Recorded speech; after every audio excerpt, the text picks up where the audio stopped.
Hi, my name is Edward McClain, and I'm going to be talking to you today about some research that I've conducted over the past year, along with Dr. Youngmin Kim. And the title of this talk is going to be called Measuring Exciton Dephasing in Semiconductor Quantum Well. And we did this during the class called Senior Research, which you guys will all be taking soon enough. So just start out with a little bit of an overview of what this talk is going to be about. Some introduction, some theory, conclusion, and future work. In the introduction section, we're going to go over what a semiconductor is. We're going to go over what an exciton is. We're going to use these excitons as qubits, so I'm going to give you a little bit of an intro on what I mean when I say qubit and how to actually use an exciton as one. And then we're going to go into a little bit more of the theory approach, measuring the decay of an exciton. We're going to go into some analytical calculations of the interactions that you'll see soon enough. And then that will take into account the wave functions, the interactions, and the intensity spectrum. And then I'll conclude and talk about some future work that we're going to be doing, both for the remainder of this year and onwards until next year. Just to start it out, let's give you an introduction to what it means to be a semiconductor. So when atoms come together, if you remember right, a single atom has only specific energy levels that the electron can live in. But when atoms come together, these energy levels start to actually overlap. So if you can see on the diagram, this right here is just a single atom. There's a single energy here and a single energy here. But then once you start getting more atoms in close quarters, they start to little overlap. And then this right here is when there's going to be a bunch of atoms all in proximity. And then so these bands right here, this red and this blue, those are going to be the conduction and valence bands. And they're going to tell you a lot about the behaviors of material, and specifically the conductivity properties. So right down here, this is the difference between an insulator, conductor, and semiconductor. You can see that for an insulator, there's a large difference between energy of the conduction band and the valence band. That means that if you wanted to get electrons into this band, you'd have to provide it a lot of energy. So in other words, it kind of insulates it. It's very hard to get these electrons to start moving around. Conductors, however, the valence band and the conduction band kind of overlap. So what this means is that there'll actually always be electrons in the conduction band. And so that kind of makes sense that they're very easy to start getting it going and start actually conducting electricity. The type of material that we're going to be mainly focused on in this talk is actually called a semiconductor. So this one's not quite an insulator because there's not that large of a difference between the energy of the conduction band and the valence band. But it's definitely not a conductor because there is a band gap. So it doesn't conduct electricity unless you sort of provide some potential for it to do so. And then so that's just going to be what a semiconductor is. So what an exciton is this is actually a quasi-particle. So if you were to take a semiconductor and you were to actually shine a laser onto one of these electrons, you can actually excite it into the conduction band out of the valence band. And then it sort of leaves this hole behind. And so this exciton consists of both the electron and the hole that it leaves. So it's actually electrically neutral. So just to show you how they sort of interact with an environment, there's an electric field up here pointing to the left. So the mobile electron will actually travel to the right. But notice that this hole actually acts as its own particle and travels to the left. It's positive because it's moving with the electric field.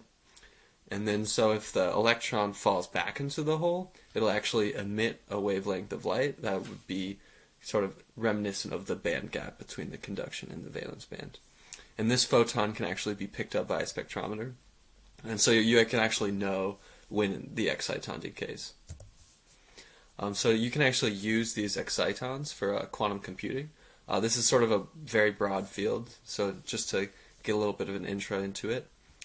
So over here on the right, you can sort of see this picture of a finite square well. And what this really is, though, is there's two semiconducting materials, one with a large band gap and one with a smaller band gap. So this is an energy diagram. Over here, you have a material with a large band gap between the conduction and valence bands, and same as over here. And then in between it, sort of sandwiched in between the two materials, you have some material with a smaller band gap. So if you actually created an exciton, i.e., you excite this electron, leave this hole, this electron will actually be confined by the potential of the larger band gap semiconducting material. And so you can actually excite this electron with a laser, and both the electron and the hole act as a particle confined in a finite square well. So you kind of want to know which laser to use. So you want a laser that can actually excite the electron into conduction band. You don't want it to be too weak, but you don't want it to actually be too strong either. You don't want this electron to be pushed so high that it could get out of the well, and you also don't want it to be pushed so high that it's even close to getting out of the well. Ideally, you want one that's just right and just pushes it up to the exact point where it's at its lowest energy in the well, the ground state. So then we're going to talk a little about confinement methods. You kind of saw the one that we did. I called it sort of like a sandwich, and that's going to be the one that we're talking about here. This actually confines the exciton in the z-axis. So this green is going to be the material with a large band gap, and this red is going to be the material with a smaller band gap. And as you can kind of tell that the electron and the hole, so the exciton, can actually move freely in the xy plane. So both into and out of the page and right to left, both particles and the exciton could actually just travel as much as they want. But it can't get over this potential barrier here. And so this is sort of a two-dimensional confinement, and this is sort of denoted as a quantum well. And so these are common notations for it. And then so now we have to actually define what we mean by the states of the qubit. And there's going to be a lot of different ways that we can actually do that. First of all, you need to define the 1 and the 0. That's kind of the whole information thing. And then we will actually be using the 1 to mean that the exciton exists, and the 0 to mean that the exciton doesn't exist. And we actually don't know whether or not the exciton exists until we can actually measure the light that it emits if it was destroyed. So it's actually sort of in a Schrodinger's cat situation, if you will, where it's kind of a mixture between 0 and 1. Maybe it exists, maybe it doesn't. But once we actually get a readout on a spectrometer, we know for a fact that either the exciton existed or not. So it's just sort of bringing all this together. So we have the semiconducting material. That's going to be a material with a very small band gap between the conduction and the valence band. They're arranged in sort of alternating slabs. In the material with the smaller band gap, we can create an exciton using a laser. This exciton's trapped due to the electric potential of the band gap. It's sort of treated like a finite square well, as we were just talking about. And then exciton is destroyed when the electron recombines with the hole. Emits the photon, and then the photon is detected using spectrometer. So this will be all of the pieces to our project. So now we got to talk a little bit more about the qubit part of this. So if we are actually going to use a qubit for quantum information, there's going to be some limitations for how well that this thing can actually be a qubit. So one of them is how long this information actually stays intact in the system. So just a little bit of a definition here. We have something called decoherence, and that's going to be the loss of quantum information. And it can occur through a variety of interactions. So this is sort of analogous to a book being set on fire, because you can't read it anymore. The information in that book is lost, but it doesn't actually violate any sort of energy or mass type problem. So I threw a little book in there to show you guys, and it's a good analogy because that is kind of what we're talking about when we mean decoherence. So just a little bit of a formula here. So the decoherence time is defined here. It's the reciprocal of the decoherence is the reciprocal of the longitudinal relaxation term plus the reciprocal in the transverse relaxation term. And so these T1s and T2s, those are kind of shown on the picture to the right here. T1 is going to be called longitudinal relaxation because it acts in the longitudinal direction. So if you look at the North Pole, you'll see a 0. In the South Pole, you'll see a 1. So if you have a decoherence that actually changes the probabilities of you getting 0 or 1, you actually call that longitudinal relaxation. And so that actually changes the population per se, or the probabilities of the measurement getting a 1 or a 0. And then you have this other term called the transverse relaxation. And so this one is not going to actually change the probabilities at all, but it's actually going to sort of spread out the wave function into this sort of latitudinal line right here. And so this is going to be done mostly through interaction, and it's also going to be known as pure dephasing.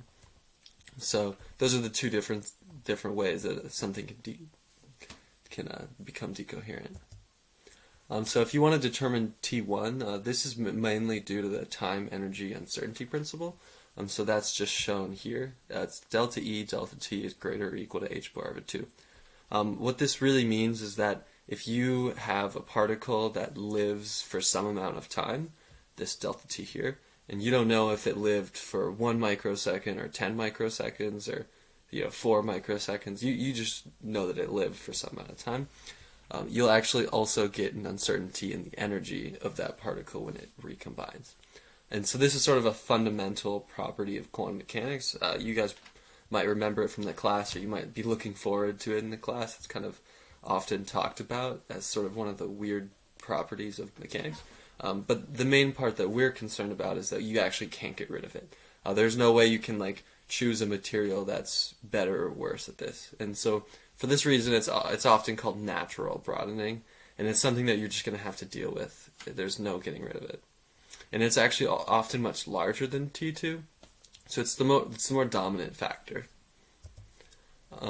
especially at low temperatures. So if you want to determine D2, this is the pure dephasing. It usually happens because of the environment around it. So if the environment's more noisy, it'll actually spread out the wave function along this sort of plane. And this is going to be the type of decoherence we're focused on, because you can actually affect it. That's mainly by lowering temperatures or choosing better materials. That's why a lot of the talk in the news is how you can get a quantum computer that can actually operate at around room temperature. Because of the decoherence in the states, you tend to get better results when you cool things down. You lower the temperature and you lower this T2 effect. And then so for our project, though, we're going to be looking at the vibrations in the lattice as the source of noise. And so this lattice, by the way, that's going to be the lattice of the semiconductors. And then we're going to talk a little bit about how you can actually see the decoherence in the spectral lines of the photons. So if you look on this picture to the right here, you can see right here the wavelength is just a single spike, but over here this wavelength is sort of spread out over this curve. This is sort of known as a Lorentzian curve. It's very often associated with light. But the main difference in this is that you get this sort of broadening of the term, as in this width is going from 0 width to some finite width. And if you actually looked at a spectrometer, you'll always get this. There's no way that you can actually get this. But theoretically, if all of these excitons had the same energy, you should get the same wavelength every time. The problem is that when there's uncertainty in the measurements, and there's the resolution of the detection, and then plus we have the decoherence from the things that we were talking about before. And so this decoherence actually broadens this line, so therefore the broadening of the line can actually tell you how much decoherence there is. So if we want to take the total broadening, which is this, we can get the total decoherence and then take out the T1 and the T2 contributions experimentally. And so that'll actually give us values for the T1 and the T2. So a little bit more on the measuring process. We do need a laser that can create this exciton. We need to know a spectrometer, right, for when the exciton decays. And then we need something that can actually record this very small interaction. So some sort of magnification process. Over here you can see on the right, sort of what you'd expect to see if you brought all this stuff together. And this part on the right, this 80K, 70K, yada yada, that's going to be temperature. And so if you had something that could go to 10K, this is what you'd see. But if you might have to take this at a higher temperature, and you'd get even broader photon energies and widths. So this is going to be the apparatus that we could actually use to do this. So just going through some of the paths right here. Here, this is a laser. It's a green laser, 532 nanometers. And all of these sort of optical pieces around, these are all going to be designed for the light in the visible wavelength. So this is going to be fine for our use. So this laser hits this mirror, then this lens, this beam splitter goes through here. This beam splitter hits this, and then this is going to be where we actually measure it, which I'll talk about later. And then so the reason why we have these two mirrors right here, instead of just putting this laser straight going down, is actually so that we could move it in a very specific way. So there's these two dials on each of these mirrors, and by arranging those, you could actually take that beam spot and walk it either horizontal or vertically. So it actually gives you a lot of precision in designing a laser that can hit the spot we're looking for to hit so perfectly.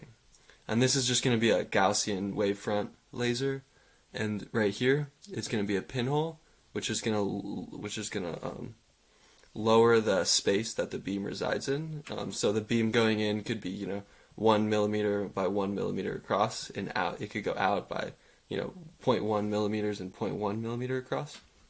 And you'll see the reason for that in a sec. So some sort of specifications for the apparatus we're looking at.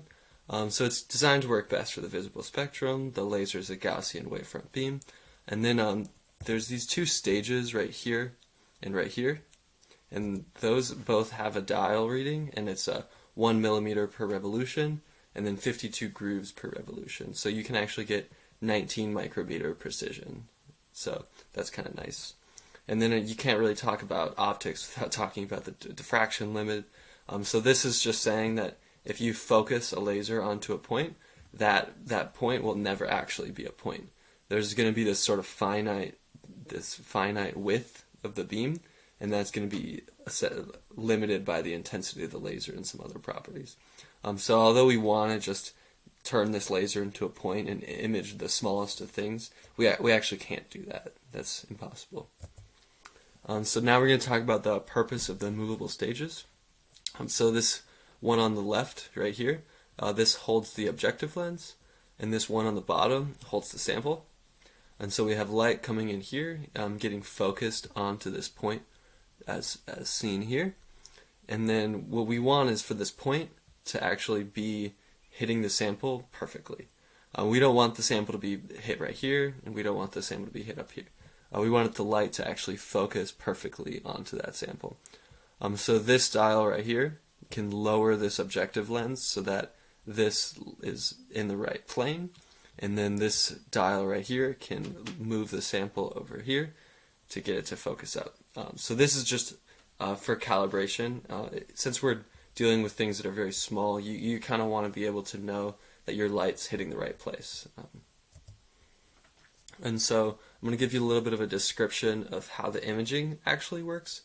So this is going to be called a confocal microscopy setup, and then there's going to be some main piece of this, and the main piece is that not all the light's going to be used. So you'll see that soon enough. So right here you have this laser as the excitation source, similar to ours. You have this pinhole aperture, which I described before, that limits the amount of space that the light can travel through. Think of like a pinhole in a wall. The light travels through only that pinhole. But that'll also cause it to sort of fan out away from that pinhole. Any sort of change in width increases the change in its transverse velocity. So it can actually fans out once you send it through a pinhole. Then you get it through the mirror and in through the objective lens and onto these sort of specimens here. As you can see, these little purple lines, these are actually focal planes. So part of the light is actually focused on a depth here and a depth here and a depth here. And all of these lines are separate. They're all different z values. So this is more like a depth type thing. And what happens for most of this light is it's actually focused onto a point that's a little bit too high. It's higher up than the specimen is. Except for all of them except for this red light here. So then we conveniently place this pinhole over here to sort of filter out all of this light that was focused in the wrong place. So this sort of red shaded light here is focused back again here, and then it fans out before traveling through the pinhole, and most of it's lost. But this sort of solid red line here, this converges at the perfect spot here to get through into the detector. So you notice that this and this are going to be the two parts that's focused, and the two distances is kind of how you can calibrate it. But in practice, it's actually fairly easy to see once you actually just start messing around with it a little bit. So now we're going to talk about the sort of the main purpose of this talk is actually to find these pure dephasing analytically. So we're going to need to understand the interactions between the phonons and the excitons, and we're going to need some software that can actually do a lot of these relatively hefty calculations for us. Okay. And then this will give us something to compare our experimental results to and provide a better way to screen different types of materials. And you can predict certain things at certain temperatures and stuff like that. Pretty much having an analytical tool is a very cheap way of getting to look at a lot of different features of a system without actually going into the lab every time and measuring it. Or buying it and then measuring it. So to do that, though, we're going to actually need to talk about the phonons. And so this is the type of environment that we're going to be talking about. A phonon is essentially the lattice vibration of the material. So in solid-state physics, these are actually quantized in a similar way to how they sort of quantized other vibrations in nature. And so up here is a diagram of sort of how this guy actually works.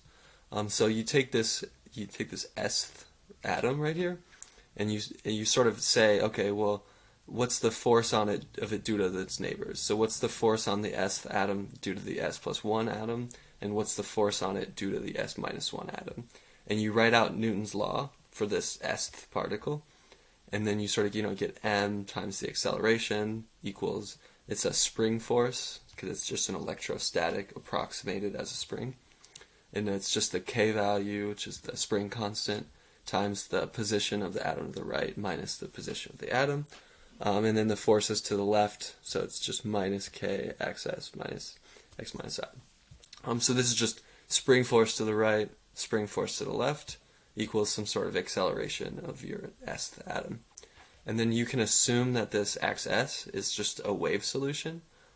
There's some reasons why that you'd want to assume it, but in our talk all we can do is just say assume that.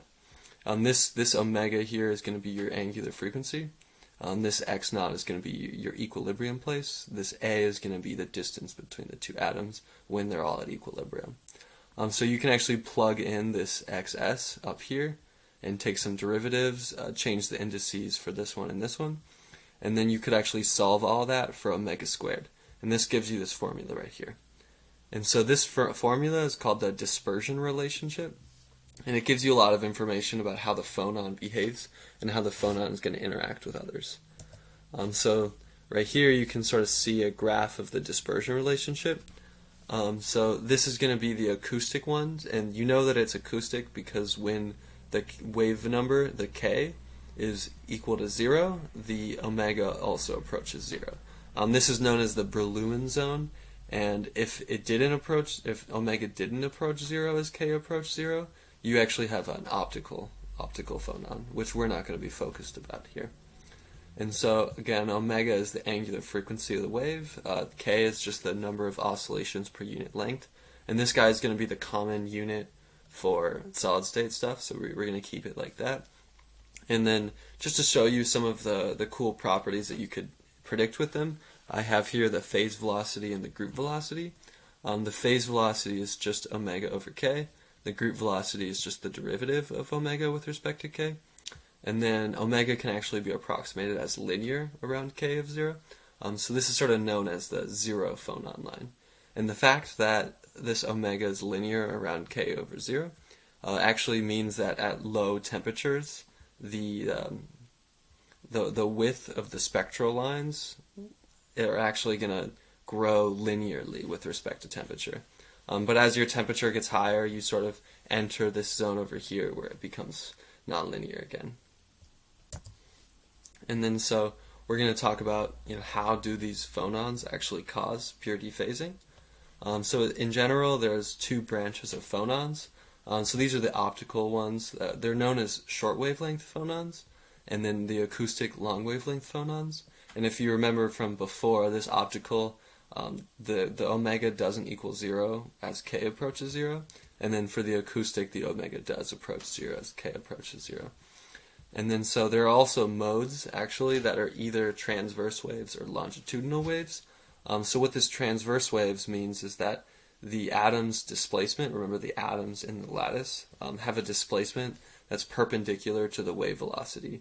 And this longitudinal waves means that the atom's displacement is actually parallel to the wave velocity. It's just two different types, more ways that you can sort of distinguish these. And then according to a paper by T. Takehara, right here, the longitudinal acoustic modes actually contributed the most to exciton dephasing. So instead of having to worry about the optical, the acoustic, the transverse, and the longitudinal, 4 different things, we can kind of assume that these longitudinal acoustic modes are actually going to contribute the most and sort of limit the treatment that we're doing. And it allows us to sort of quantify things in a lot easier way. So these are going to be the modes that we're going to be focused on mostly and deal with quantifying. So now just to actually quantify this relationship, we actually need to solve Schrodinger's equation for the exciton wave function, which means we need a potential energy. Both the electron and the hole actually have 3 spatial degrees of freedom.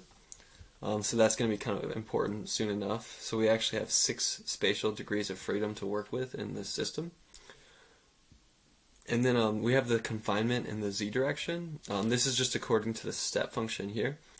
So notice that I said earlier that we can approximate as a finite square well, but this infinity here is sort of reminiscent of an infinite square well, which you guys will see soon enough. This is one of the simplifications we made. So this z less than negative L over 2 and z greater than L over 2 equal infinity is just saying that outside of the semiconductor with the small band gap, the potential is infinitely high. So there's no way the exciton can escape in any way. And this V naught here is just going to be treated as a constant because the band gap is actually going to be relatively constant. And it's going to be a smooth sort of surface. And so this is just going to be in between L over 2 and L over 2. Notice that there's no equal signs here. We don't have to worry about that too much for our calculation actually though. While the confinement in the plane actually acts as a Gaussian effective potential. So remember that there wasn't actually any sort of potentials in the plane. It was just the same material through and through. However, when you deal with this with particle, you actually get this sort of effective potential working out. This has been used by many other authors, so it's not just us. And it's going to be the way to do that. So this VE is going to be the potential of the electron, and then this VH is going to be the potential of the hole. These are just constants here. And this D and this B, these are going to be sort of spatial coordinates. And the fact that they're not equal means that the Gaussian effective potential here is actually going to be elliptical. So this is going to be the more general effective potential of the confinement in the plane. But for our case, we're actually going to assume that it's going to be a circular Gaussian effective potential. And so in that case, D does equal B. And so you'll see that soon enough. And then so we can actually quantify this interaction now, solve Schrodinger equation for those potentials, get this wave function here. So we have psi as a function of the spatial coordinates of the electron and the spatial coordinates of the hole. These are both vectors. So this D here is that constant we showed before. And then so this is just going to be a Gaussian distribution of the center of mass. This whole term right here. The second one is going to be another confinement in the two-dimensional plane. It sort of comes a little bit from this. And then this third term right here, this is going to be the infinite square well. So this cosine pi z over big L, this big L is again just the length of the quantum well. And so notice how usually you have a square root of 2 over L, but here we actually have a 2 over L, because there's one square root of 2 over L from the electron, and then there's one square root of 2 over L for the whole. So together you actually just get a 2 over L. And this wave function here actually interacts with the phonon through this inner product shown below. So this is just the inner product psi star and some products here, and then psi. And this is going to be actually 6 integrals, because you have to integrate over all space for the hole and all space for the electron. This parentheses right here means that R is either a subscript E or R is subscript H. The notation is a little bit confusing at first, but remember that it's either RE or RH. And you'll see in the next page that it makes a little more sense. So here's sort of what I was showing you, that it's either RE or RH. I use that to condense it a little bit. It's actually the same formula. So this inner product that we had before actually allows us to determine this coupling matrix here. So this is just a bunch of constants. Your h bar is just Planck's constant divided by 2 pi. This q is the wave vector of your phonon. This rho is going to be the density of the material. This is going to be the material with the smaller semiconductor, because those are the ones that are hosting the excitons and the phonons. This us is going to be the average speed of sound in the material. This v is going to be called the quantization volume. So this dc and this dv, these are going to be called deformation potentials. And what they mean is that the bands, both the conduction and the valence band, actually change when there's an electric field present in the material. And so this dc right here quantifies what's the energy that the conduction band shifts in the presence of an electric field. And this dv is going to be quantizes the difference in energy of the valence band in the presence of an electric field. So this matrix element here, as you sort of see by the Hamiltonian. So this m allows us to determine the coupling coefficients here. So what's essentially happening is that when the exciton decays, it actually has a shift in energy due to its interactions with the phonon. And this g right here actually quantifies the shift in energy of the exciton when it decays with a phonon versus without a phonon, or with 2 phonons, 3 phonons, etc. And so we can actually have this Hamiltonian right here. So this is just to show you where this m comes from, and sort of have a little bit more completeness in the whole theory. This E naught is just going to be the energy of the exciton. C dagger C are the creation and annihilation operators of the exciton. Right here, this B dagger B are going to be the creation and annihilation operators of the phonon. And this whole term is just the total energy of all of the phonons. And then here, you have both C dagger C's and B dagger B's. This is going to be the interaction energy. And that's where this matrix here comes in to play. It's essentially how much these two systems sort of interact with each other and affect each other's energies. So now that we actually have this sort of coupling constant, that's the G we had before, it sort of measures the change in energy of the exciton when it's in the presence of a phonon. And so we actually need to know, okay, well, now that we have this, what's the probability that this optical transition actually involves phonons? So 0 phonons, 1 phonons, all the way up to, p phonons. And this is given by this probability here. This WP is the probability. This NQ right here, this is the Bose distribution here. It's essentially a function of temperature, the angular frequency, which we had before from the dispersion relationship. And this KB is just Boltzmann constant. This G is just going to be the G we had before. It's the coupling constant. And then the NQ's here. The IP with the argument 2G square root of NQ plus 1. This is actually going to be the imaginary argument Bessel function. So this is going to be where the computer really comes into play. is finding that guy. And so if we have our probability of the interaction occurring and the amount of energy that the interaction changes the exciton with, so both the probability of the interaction occurring and the energy that it changes, we can figure out this sort of intensity spectrum here. And so this intensity spectrum is just due to the n discrete phonon modes. And so this WP is going to be the probability that it interacts with one phonon. WPN will be probability it interacts with n phonon. This delta right here, so this is just a very theoretical thing. So this is just going to be those, there's infinitely small widths, or 0 widths, and then each of these are going to be non-zero at specific points that have to do with the probabilities here. But this is actually unphysical, so the computer actually solves it this way. But you actually replace these with the Lorentzian curve of the zero phonon line, because that one's not going to have this sort of del function, not going to be a problem. And so this is sort of an experimental type result to actually get it into a well-formed formula. And so I'm going to give you a little bit of a partial recap before we continue on this pure dephasing, the entire process. So in a semiconducting qubit, an exciton is confined inside a finite square well, where it interacts with vibrations in the material and it loses its quantum information.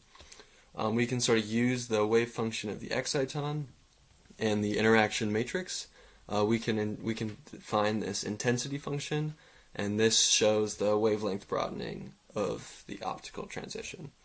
So this is just going to be the whole talk in one slide for now, and then there's more. So we're using this infinite square well to approximate the finite square well. We're going to be using the circular Gaussian effective potential. This was where that D equals the B we had before. We'll be using the Debye spectrum of phonons. So this is just a well-known simplification that people make. In solid-state physics, Debye's name is everywhere, because he sort of devised all of these limits, like the Debye temperature, the Debye frequency, the Debye energy. So this is the one for phonons that we're going to be using. And then we'll also be using Maple software just to ensure that everything's mathematically correct and to deal with something harder than I'm used to, such as the imaginary argument Bessel function with weird arguments. So this is going to be what we get for our coupling constant. So this is actually going to be the one that we calculated here.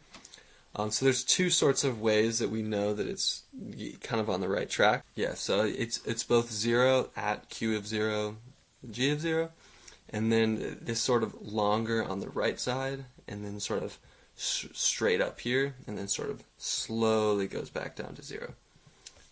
And so this is what we actually calculated. We actually haven't gotten to the intensity spectrum yet, so that'll be in the future. But I thought I'd show you guys a little bit of what it's actually supposed to look like. So we use our value of the coupling constant G. We can find these probabilities and then the intensity spectrum of these transitions. And then right here is sort of a different paper actually doing the same sort of process. And that's going to be the reference down here. So as you can see, there's these different temperatures going on, and the different temperatures have these sort of different widths of the lines. There's going to be a calculated spectrum here, where this is the analytical part, where we're actually using the computer to sort of predict where they should be and how wide they should be. And then here, you can see the actual experimental values. So you can sort of see it's a little more wavy, it's not as smooth as above, but they actually align in very similar spots. So, for example, the energy, the average energy of them are pretty much exact for these four up here, and then this one's just a little tiny bit off. And then you can sort of see that these guys have, they're very thin when it goes to the top. Very thin, very thin, very thin. This guy, however, is a little bit thicker and shorter than this one. As you can see, the height is under 1. This height's actually over 1. So this actually has to do with some of the simplifications you make, especially for some of the like the Debye stuff, but yeah, so we're gonna get into that when we actually do this work. So for some conclusion and future work, we have this apparatus that's able to excite an optical transition. Then it actually measures its spectrum. So we have a mathematical model of what this transition should look like at various temperatures and for different materials. So together, you put these together, they sort of provide a way to screen potential materials for their ability to host semiconducting qubits, as well as predict how they're going to behave at different temperatures. So this is both the conclusion of what we've done and what we're going to do in the future. These are my references. They're mainly for the pictures I used. I did have a couple of papers there too, though. Any questions?